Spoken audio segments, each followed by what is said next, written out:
Bonjour à tous et bienvenue dans ce nouveau décryptage. Aujourd'hui, on va s'intéresser à quelque chose de fascinant. Comment le sommet de mai 2026 entre Donald Trump et Xi Jinping cache en réalité une véritable guerre silencieuse pour l'approvisionnement mondial en minéraux critiques. Officiellement, sur le papier, l'ordre du jour met en avant le commerce, les tarifs douaniers et la prolongation de la fameuse trêve de Busan. Mais en grattant un peu sous la surface des poignées de main diplomatiques, on se rend vite compte que le vrai moteur de la géopolitique actuelle, c'est la course effrénée pour les ressources technologiques et énergétiques. Allez, on plonge directement dans le vif du sujet. Pendant que les caméras du monde entier sont braquées sur une imposante table de réunion à Pékin, le véritable champ de bataille se trouve à des milliers de kilomètres de là. On parle d'endroits névralgiques comme Kolwezi, Ndola, Lobito ou encore Windhoek. Quand l'Amérique et la Chine discutent d'intelligence artificielle ou de terres rares, les nations riches en ressources ne sont plus du tout sur la touche. Elles sont devenues le centre névralgique de l'économie mondiale et la clé de voûte pour sécuriser les immenses chaînes d'approvisionnement. Première partie. Bienvenue dans l'ère minérale et son grand triangle de puissance. On a définitivement tourné la page du tout pétrole pour entrer de plein pied dans l'ère minérale. Sans ces matériaux critiques, la transition énergétique mondiale s'arrête tout simplement net. Pour faire simple, d'un côté, les États-Unis possèdent la technologie de pointe, une puissance militaire incontestée et des marchés financiers colossaux. De l'autre, la Chine domine de la tête et des épaules grâce à sa capacité de fabrication et d'infrastructures inégalées. Mais au milieu de tout ça, c'est l'Afrique qui détient physiquement les roches dont ces deux superpuissances ont absolument besoin pour survivre. 90%. C'est un chiffre qui donne le vertige, non? Ce pourcentage illustre à lui seul l'ampleur du levier que possède Pékin. Aujourd'hui, la Chine contrôle environ 90% de la séparation et du traitement des terres rares à l'échelle mondiale.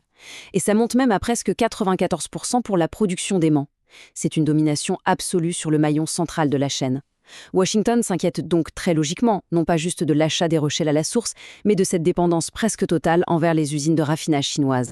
Mais de l'autre côté du miroir, sur le terrain de l'extraction pure, on a un autre chiffre massif, 76%. En 2024, la République démocratique du Congo représentait à elle seule plus des 3/4 de la production mondiale de cobalt extrait. Et ce cobalt, c'est ni plus ni moins que la colonne vertébrale des batteries modernes de haute capacité.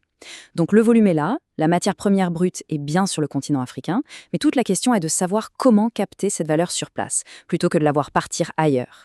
Et c'est exactement ce qui nous amène au fameux piège minier. C'est un cycle systémique implacable. L'Afrique extrait le minerai brut, la Chine le raffine dans ses méga-usines et l'Occident consomme les produits finis à haute valeur ajoutée. Il faut bien comprendre qu'exporter de l'hydroxyde de cobalt brut ou des concentrés de lithium, c'est très différent de bâtir sa propre industrie nationale ou de s'industrialiser. La vraie richesse, elle n'est pas que dans la roche, elle est dans la raffinerie, la logistique et l'ingénierie qui l'accompagnent. Deuxième point. La bataille des corridors, ou quand la logistique devient une véritable arme géopolitique. Une fois extraits, ces minéraux, il faut bien les transporter des mines jusqu'aux marchés internationaux. Du coup, les infrastructures de transport se transforment en armes géopolitiques majeures. On a aujourd'hui 2 corridors titaniques qui s'affrontent. D'un côté, les États-Unis et l'Europe poussent le corridor de Lobito, un projet à 6 milliards de dollars qui part vers l'Atlantique, et en face, la Chine met 1,4 milliard sur la table pour réhabiliter le chemin de fer Tazara en direction de l'océan Indien. C'est une bataille frontale pour orienter physiquement les exportations. Quand on regarde la carte des risques géopolitiques, le constat est limpide. Le camp qui contrôle ces couloirs de transport finit par influencer la mine, les financements, les assurances maritimes, bref, toute la géographie industrielle de la région. Pour les pays situés au carrefour de ces routes, l'opportunité est gigantesque.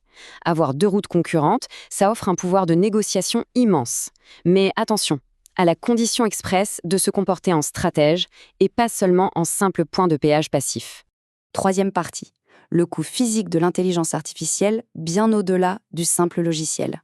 Ce sommet aborde évidemment la question de l'IA, mais il faut tordre le cou à une idée reçue. L'IA, c'est pas juste du code immatériel dans le cloud, c'est une industrie extrêmement physique.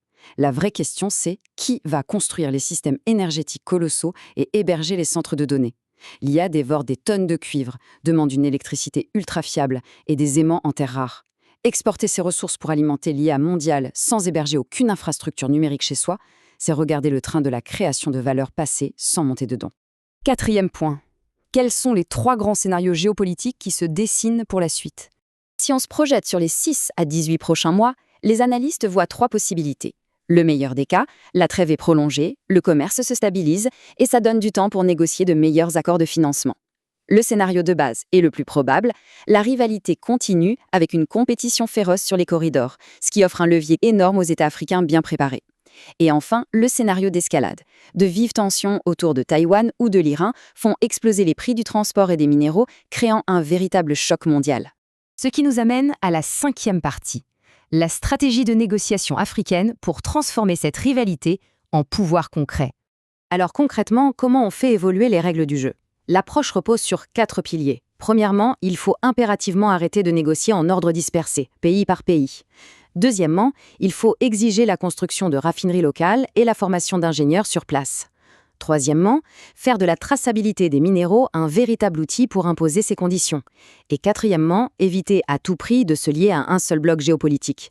Le but, c'est de faire monter les enchères en maintenant une stricte neutralité. Au fond, la philosophie de cette stratégie tient en une phrase très claire.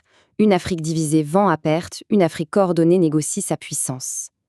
Le point essentiel à retenir de toute cette analyse, c'est que l'abondance de minéraux n'est ni une malédiction, ni une solution miracle. C'est avant tout un grand test. Un test de leadership, d'unité régionale et de capacité à imposer le transfert de compétences sur le long terme. Alors, pour conclure ce décryptage, face à la refonte totale des chaînes d'approvisionnement planétaires, que faut-il choisir ?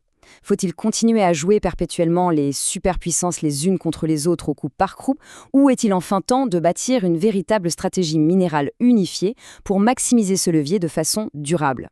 La réponse à cette question dictera tout simplement si la transition énergétique mondiale va créer une vraie puissance industrielle là où se trouvent les ressources. Merci d'avoir suivi cette analyse qui prouve bien que ce qui se décide à Pékin a des répercussions bien au-delà de ses propres frontières.